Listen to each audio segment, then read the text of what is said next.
Visit Scotland caught up with Dana Gabaldon about her inspiration and research. She gave her thoughts on the new television series and described her very first trip to Scotland, the land that inspired Outlander.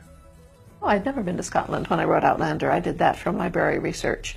I wrote the book for practice, not intending to show it to anyone, let alone try to get it published, but things happened, and here we all are. Because up to this point I had written a lot of everything, anything anyone would pay me for, anything that you have to write in the process of getting a PhD, being an academic, and even a few comic books for Walt Disney. So no one had ever shown me how to write, doctoral theses or software reviews or comic books. I had just looked at a few, wrote one, and if it didn't look quite right, I poked it till it did. So the next question was, what sort of book shall I write for practice? I wasn't going to show it to anyone, it didn't matter. So I thought it was the easiest kind of book I could write, and thought perhaps, well, historical fiction. I was a research professor, I knew my way around a library, that it seems easier to look things up than to make them up, and if I turn out to have no imagination, I can steal things from the historical record. So I said, fine, historical novel. So I was casting around for a time and place to set this novel, and I happened to see a really old Doctor Who rerun on public television. Anyway, the Doctor had picked up a young Scotsman from 1745, and this was a young man, 18, 19, who appeared in his kilt. And I said, well, that's kind of fetching. And I found myself still thinking about this the next day in church. And I said to myself, well, it doesn't really matter where you set this. The important thing is pick a point, get started. I said, fine, Scotland, 18th century.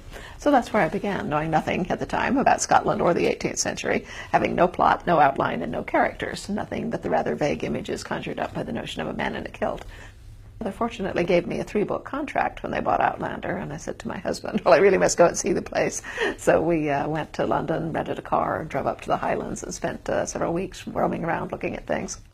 I have, over the years, seen various attempts to make my work into a 2-hour movie, and I can tell you on the basis of what I have seen that it's flat impossible to do that. And so it was a great relief to me when we got the opportunity to do a 16-episode television series. I was thinking, well, at least there'll be room. I knew Ron Moore had a great reputation as a storyteller and a filmmaker. And I told him, I said, this is the first script based on my work that I've seen that did not make me either turn white or burst into flame. The photography is just amazing. I mean, not that Scotland by itself is not amazing, but the way that they have photographed it. Ron said from the beginning that from when he realized that we could film in Scotland, which is what he and I both wanted, that he said that Scotland was be as much a character in the show as any of the actual cast members, and it certainly is. No, it's just spectacular.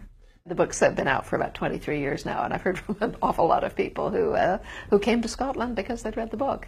Not a few of them then married Scots and stayed, both male and female. I remember standing on the border at the Carter's Bar, with that big monolith that says England on one side, Scotland on the other, and looking out over Scotland and thinking, yeah, I recognize this place. It's just as I'd been imagining it.